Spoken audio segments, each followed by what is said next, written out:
إنما المؤمنون إخوة فأصلحوا بين أخويكم واتقوا الله لعلكم ترحمون. Menjenguk orang sakit memiliki banyak sekali keutamaan dan fadilah. Di antaranya, satu,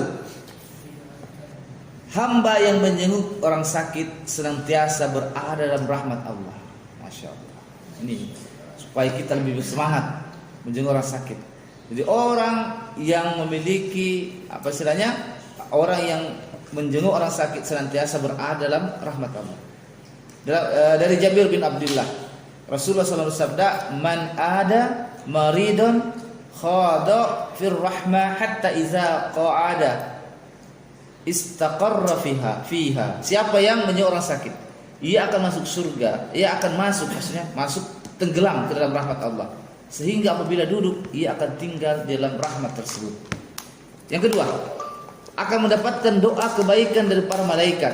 Ya, ini sebagaimana sabda Nabi kita sallallahu alaihi wasallam, "Man ata akhahul muslima aidan masyafi kharafatil jannati hatta yajlisa fa iza jalasa amarathul rahmah fa in kana udwatas salla alaihi sab'una alfa malakin hatta yumsi wa in kana masa'an salla alaihi sab'una alfa malakin hatta yusbih." Siapa yang mendatangi saudara muslimnya yang sedang sakit untuk menjenguknya, ia berjalan di atas kebun surga hingga duduk. Apabila ia duduk, rahmat Allah akan meliputinya. Bila waktu itu pagi hari, 70.000 malaikat. 70.000. Itu 70.000 bukan sedikit. Ya. Satu saja luar biasa. 70.000 malaikat akan berselawat kepadanya hingga sore hari. Dan bila ia melakukannya di sore hari, maka 70.000 malaikat tersebut akan berselawat kepadanya hingga pagi hari. Masya Allah. Ini luar biasa ini. Ya. Ini mungkin salah satu di antara maknanya juga biasa di rumah sakit itu jam besuknya pagi dan sore hari juga gitu ya. Ya sudah saya masuk ya doa kemudian di sore hari ya sampai malam itu untuk mendapatkan di antara doa malaikat. Ya, 70 malaikat. Kemudian yang ketiga, orang yang menyuruh orang sakit akan senantiasa berada dalam kebun surga. Ya, sebagaimana kita sebutkan tadi. Ya. Man ada maridun lam yasal fil khurafatil jannati hatta yarji'a. Siapa saja yang menyuruh orang sakit akan senantiasa berada di kebun surga. Buah surga. Maksudnya, orang yang menyuruh orang sakit akan memanen banyak pahala dan kebaikan. Sebagaimana orang berada di kebun surga yang memanen buah-buahan yang melimpah. Iya. Kemudian yang keempat, ini ada 5 disebutkan. Menjenguk orang sakit merupakan sebab masuk ke dalam surga. Ini siapa yang tidak masuk surga? Salah satu di antara sebab orang dimasukkan ke dalam surganya Allah adalah orang yang senantiasa menjenguk orang sakit. Iya. Man 'ada maridan aw zara akhan lahu fillahi nadahu munadin antibta wa taba mamshaka wa tabawwa'ta minal jannati manzilah. Siapa yang menjenguk orang sakit atau berkunjung kepada saudaranya karena Allah, akan ada penyeru yang menyatakan, alangkah baiknya dirimu, alangkah baiknya langkahmu, engkau telah menempati tempat tinggal di surga. Disebutkan dalam hadis riwayat Tirmizi, disahihkan oleh Syekh Albani.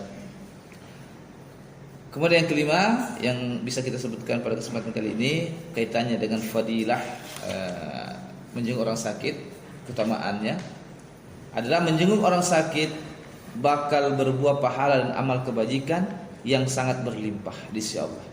Sebagaimana disebutkan dalam sebuah hadis qudsi, Rasulullah SAW menjelaskan bahwasanya Allah Azza wa Jalla berfirman pada hari kiamat, "Wahai anak Adam, aku sakit namun engkau tidak menjengukku."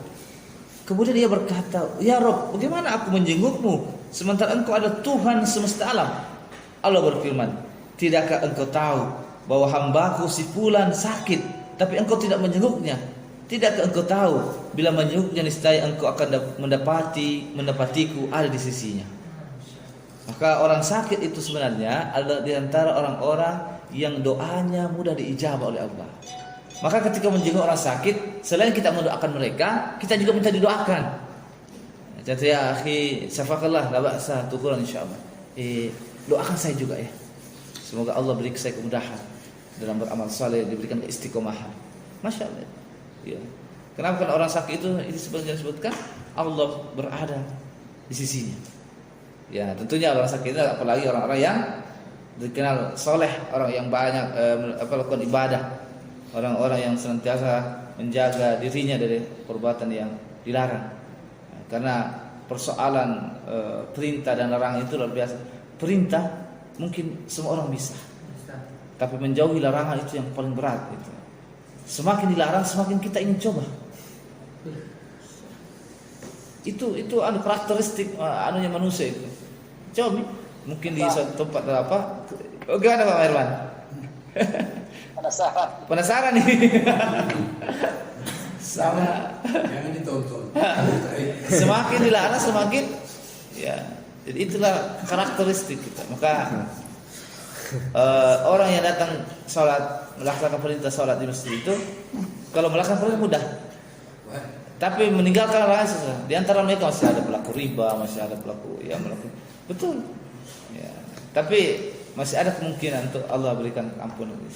Sentiasa kita memohon kepada Allah, berdoa agar sentiasa diberikan keistiqomahan, kemudian diberikan ampunan atas dosa-dosa kita.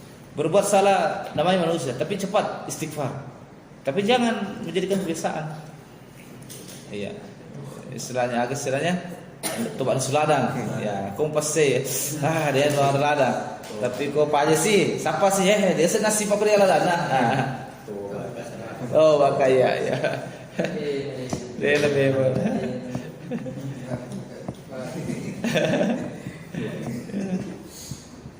Oke, terakhir yang ketiga, orang yang sakit yang wajib dijenguk itu adalah mereka yang tidak bisa lagi keluar dan berkumpul bersama orang-orang. Jadi yang wajib dijenguk itu adalah mereka yang tidak bisa lagi keluar dan berkumpul. Seperti orang yang sakit yang diopname, rawat inap di rumah sakit, atau sakit keras dan mendapat perawatan intensif di rumahnya. Ya, Syekh Utsaimin rahimahullah mengatakan orang sakit yang wajib dijenguk adalah mereka yang sakit dan terhalangi berkumpul bersama orang-orang. Karena itu, kalau dia sakit dan masih bisa keluar menemui orang banyak, maka tidak wajib dikunjungi. Jadi yang wajib dikunjungi itu yang memang betul-betul dari dalam sunnah. Ya, maka dikunjungi.